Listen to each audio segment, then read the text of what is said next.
Hello student, today we start next chapter, chapter number 4, differential equation of first order and first degree. Chapter number 4 આપણે start કરીએ. સૌપ્રથમ આપણે જોઈએ કે differential equation કોને કહેવાય. તો the definition કેની તો કે differential equation. A differential equation is an equation which involves differential coefficients or differentials. શું કહેવા માંગે કે ડિફરન્શિયલ ઇક્વેશન કોને કહેવાય કે જો કોઈ આપણે એક ફંક્શન લીધું હોય કે y is equal to F of X, તો એવું ઇક્વેશન કે જે ઇક્વેશનની અંદર ફંક્શન y, તે ફંક્શન yનું એક્સ પ્રત્યેના ડેરિવેટિવ મીન્સ કે dy by dx, d square y upon dx square, d cube y upon dx cube, આવા તમારા ડેરિવેટિવ આવેલા હોય, પ્લસમાં વેરિયેબલ x આવેલો હોય અને કોઈ કોન્સ્ટન્ટ આવેલું હોય. આ બધાનું સાથે મળીને જે રિલેશન બને અને જે એક ઇક્વેશન બને, આવા ઇક્વેશનને ડિફરન્શિયલ ઇક્વેશન કહે છે.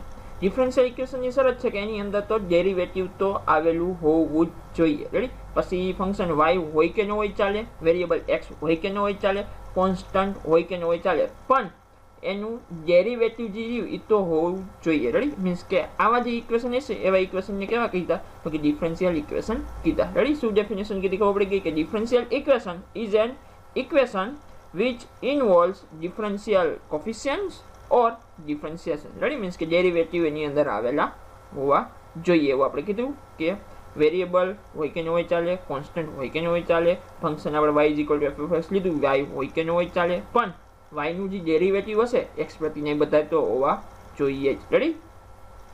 જોઈએ આપણે ડિફરન્શિયલ ઇક્વેશનના એક્ઝામ્પલ કે 1 કે dy by dx is equal to, જો y નું x પ્રત્યેનું ડેરિવેટિવ તમને અહીંયા આપ્યું છે કે dy by dx is equal to 2 શું છે કોન્સ્ટન્ટ, મીન્સ કે આવું એક ઇક્વેશન બને. આવા ઇક્વેશનને કેવું કહીશું તો કે it is A differential equation. Ready? આ એક ડિફરન્શિયલ ઇક્વેશન છે. નંબર 2 જોઈએ કે d square y upon dx square plus y is equal to 3, આ પણ ડિફરન્શિયલ ઇક્વેશન થશે. રેડી? આપણી ડેફિનેશન પ્રમાણે. નંબર 3 કે d square y upon dx square plus 2 dy by dx plus y is equal to e raise to x, આ પણ આપણું differential equation થશે. Ready?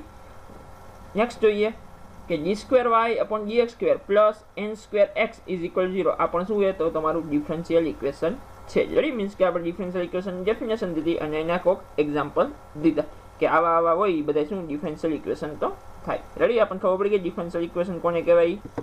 Next two order of differential equation. Differential ઇક્વેશનનો order શું હોય એ આપણે check કરવાનો હોય. તો કેવી રીતે ખબર પડે તો કે એની જોઈએ ડેફિનેશન તરીકે તો કે the highest derivative of an equation, the highest derivative of an equation is called order of differential equation. Means કે તમને જે ડિફરન્શિયલ ઇક્વેશન આપ્યું છે એ ડિફરન્શિયલ ઇક્વેશનની અંદર જે હાઈએસ્ટ ડેરિવેટિવ આપેલું હશે ને એ જે તમને આપ્યું છે હાઈએસ્ટ ડેરિવેટિવ એ તમારે શું થતો હશે તો કે it is a order of differential equation. Means કે કોઈ ઇક્વેશન આપેલું છે એમાં હાઈએસ્ટ ડેરિવેટિવ મીન્સ કે થર્ડ હાઈએસ્ટ ડેરિવેટિવ મીન્સ કે ડી ક્યુબ વાય પણ dx ક્યુબ આપ્યું તો એ શું થયું તો કે એ હાઈએસ્ટ ડેરિવેટિવ છે.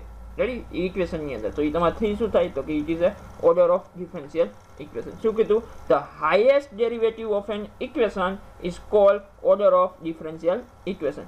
હાઈએસ્ટ ડેરિવેટિવ મીન્સ કે વધુમાં વધુ કેટલામું ડેરિવેટિવ તમને વધુમાં વધુ આપેલું એ તમારે શું થશે તો કે it is a order of differential equation થશે. જોઈએ એક્ઝામ્પલ તરીકે કે 2 dy by dx plus y is equal 0, આ તમારું ડિફરન્શિયલ ઇક્વેશન છે. આમાં હાઈએસ્ટ ડેરિવેટિવ કેટલું તો કે 1, તો highest derivative of equation is a 1, કેમ કે જો dy બાય dx જ આપ્યું બીજું કંઈ આપેલું નથી. મીન્સ કે હાઈએસ્ટ ડેરિવેટિવ કેટલું થાય તો કે 1 થાય. મીન્સ કે ઓર્ડર ઓફ આ ડિફરન્શિયલ ઇક્વેશનનો ઓર્ડર શું થશે? So order is a 1. Ready?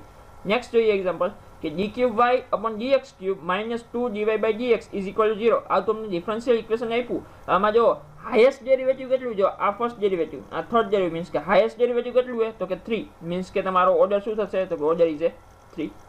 Next to third example જોઈએ કે X square D cube Y upon dx cube, અહીંયા ક્યુબ આવશે સ્ક્વેર નહીં, plus 3x into D square Y upon dx square plus dy by dx plus 3 is equal to cos x. હવે આવું તમને differential equation આપેલું છે. હવે આ ડિફરન્શિયલ ઇક્વેશનનો મારે ઓર્ડર ફાઇન્ડ કરો તો આપણે શું ગોતવાનું? ફર્સ્ટ તો કે હાઈએસ્ટ ડેરિવેટિવ કેટલું છે. આ first derivative, second derivative, third derivative. Highest કયું થયું તો કે થર્ડ ડેરિવેટિવ હાઈએસ્ટ છે. મીન્સ કે આ ડિફરન્શિયલ ઇક્વેશનનો ઓર્ડર શું થશે તો કે order is a 3. Ready?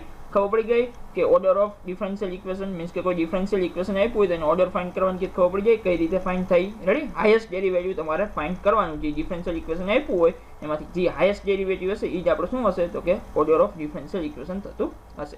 Clear?